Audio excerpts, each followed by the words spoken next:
In-depth movie highlights here, tapping in with another one. Make sure to like and sub. Millions of people died in the Holocaust during the Second World War, and one man was solely responsible for it, Adolf Hitler. But what if he was finished off at a young age before the evil inside him spread into a whole propaganda? This kung fu legend is going to complete the daring mission by traveling back in time. The film begins in a dystopian 1985 Miami, where crime is at its peak. A group of local gangsters gets into an argument with a cop for no apparent reason. When they are asked to identify themselves, one of them flips his skateboard under the police car and sends it flying, defying gravity as we know it. The gangsters then shoot at the car and make it explode, hence killing the officer inside. The city of Miami is swarming with gangsters who kill and kidnap whoever they want. It's almost as if GTA Vice City has been adapted into a movie. In a nearby arcade, two men lose a video game and call the machine stupid. In turn, the machine flashes a curse at them and starts protesting. Electric waves go down its body, suddenly making it come to life. As the geeks watch it in awe, it flips them off and blasts their heads. Following that, the machine exits the arcade and goes on a rampage, killing everyone and dismantling everything in its way. Several crashed cars and destroyed buildings later, a cop car comes to the scene and tries fighting it. However, he is easily overpowered by the mechanical beast.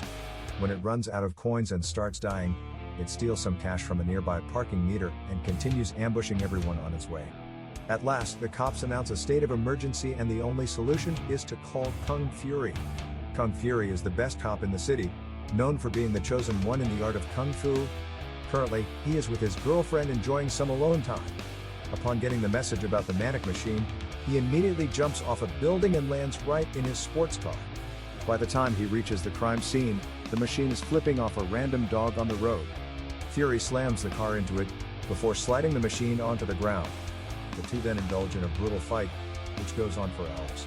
At one point, they somehow end up hanging by a flying helicopter. Fury is even slammed into a space satellite, but he bounces back and continues the onslaught. In the end, he finally emerges victorious and the arcade machine is dismantled. Then, we are taken to the past when Fury's journey to becoming the best cop started. One night, he and his partner are chasing down a mysterious kung fu master in the line of duty. They catch him as a team, proving that they are the best cop duo ever. However, what they don't know is that the kung fu man isn't a noob. He slices Fury's partner in half and kills him in an instant before preparing to do the same to him. But just then, Fury is hit by lightning and bitten by a cobra at the same time. He falls unconscious and goes to a Shaolin school in his dreams. For years, the school had been looking for the one person who was able to fight in a style called the Fury. The chosen one turned out to be Fury himself, which is how he got his name. Suddenly, he wakes up back in the alley with the kung fu master seconds away from killing him. This time, he slams the man to the wall with a single kick, proving that he is in fact the chosen one. Ultimately, the criminal falls into an oil tanker and blows up while Fury does a false split nearby. After everything calms down, he goes to the wreckage and keeps a piece of the criminal's cloth as a souvenir, promising to fight people like him to maintain peace in his city. In the following scene, Fury is called to the captain's office. Everyone is angry at him for destroying an entire block of houses to catch a single machine. To stop him from making the same mistake again, the captain assigns him with a partner, Triceracop, who happens to be a human with the head of a dinosaur. However, Fury flat out refuses to work with a partner after the last one died years ago. Hence, he resorts to quitting the job altogether. As he is about to leave the station, the captain gets a call from an unknown number. The person on the other end is Adolf Hitler, who is also a kung fu enthusiast. He threatens to put an end to everyone's life and starts shooting the phone. It somehow works and an array of bullets are showered at the station, killing the captain and several other cops. Fortunately, before any more harm is done, Fury returns back and destroys the phone with some impeccable strikes. Following this, a flashback of Hitler's life shows us that he was a kung fu champion in the 1940s. He wanted to master the art of Fury and be the chosen one. For that, he employed an entire army and called himself the Kung Fuhrer. However, he never managed to master the art and disappeared one day out of embarrassment. But it turns out that he somehow time-traveled into the future to kill the chosen one, aka Fury. Now, the only way to stop him is to return to the 1940s and kill him when his army is still rising. There is only one small problem: a time machine hasn't been invented yet in 1985. As Fury dwells on what he should do next, a guy with a small mustache and mullet haircut steps forward and reveals himself as Hackerman. He puts on his special glove, inputs some codes in his computer and miraculously creates a time machine. Fury is eventually hacked back in time, but the machine malfunctions and he reaches further into the past than he wanted to. He realizes this when he sees an animal that had already been extinct named the laser raptor. He is about to be lasered by the raptor when suddenly, someone blows it up. It turns out to be a girl with a large machine gun, who is riding a giant wolf. She introduces herself as Barbariana and reveals that they are in the Viking Age. Soon, they are joined by another gun-wielding girl named Katana, and the three decide to go to a hill to talk.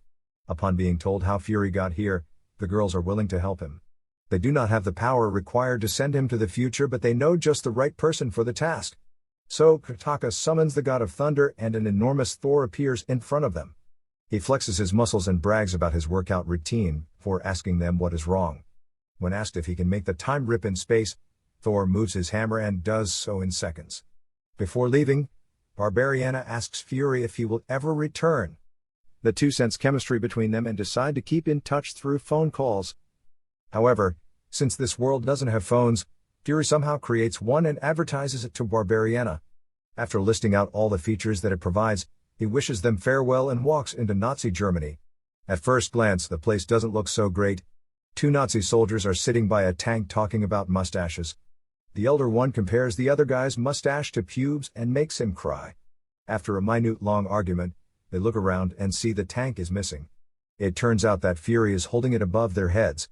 Before they can run away, he smashes them and says thank you. At night, Hitler is giving a speech to a crowd of thousands of Nazis, who for some reason are wearing gas masks. He declares himself to be the greatest Kung Fuhrer of all time and asks the crowd if he is right. He only moves on to the next sentence when they affirm. Hitler also displays some awkward dance moves to wow the audience. Everything is going well until suddenly, a loud bang is heard. A tank has come crashing through the ceiling, and seconds later, Fury jumps to the ground. He approaches a Nazi soldier and says, "I'm going to disarm you," before proceeding to literally tear his arm out. Then, he plants it on a gun and creates helicopter wings by spinning it. The strange device allows him to fly over the crowd while shooting everyone in sight.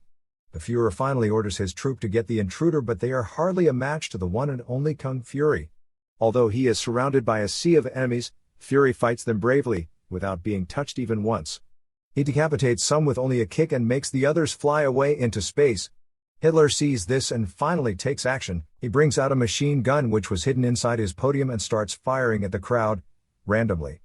Many of his own men are killed, but Fury is also shot several times.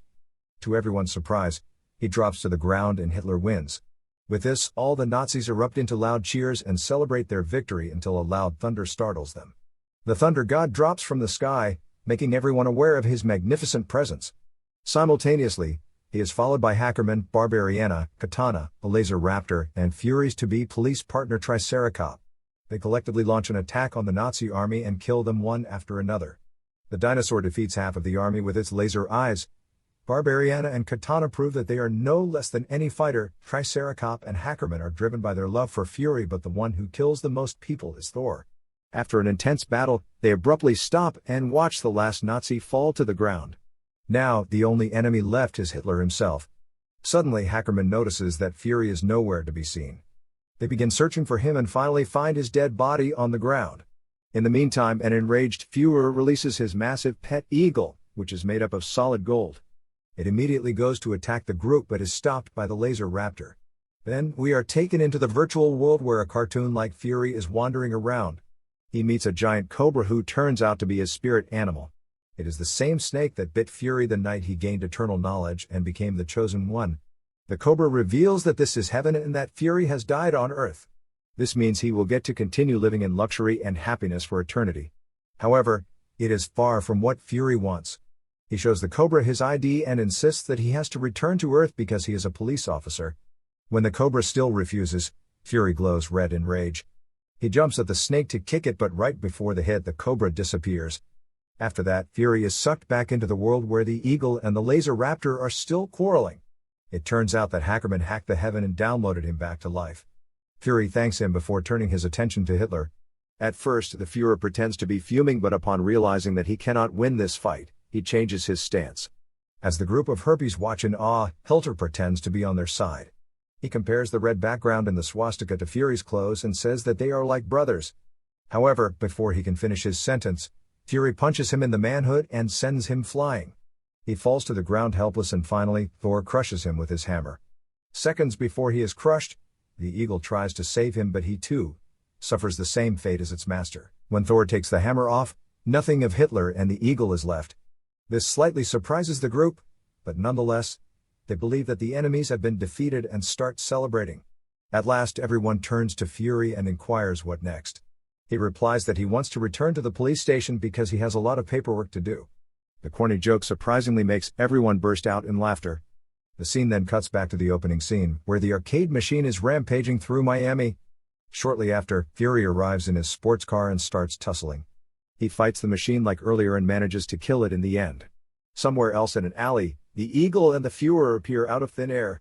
It is then revealed that the eagle was able to protect its master in the past by teleporting them in the nick of time. Now, they are ready to avenge the death of thousands of their comrades. In the last scene, Fury notices that the arcade machine has a swastika on its side. The look on his face says that he knows HitIer is back. Don't forget to like and sub.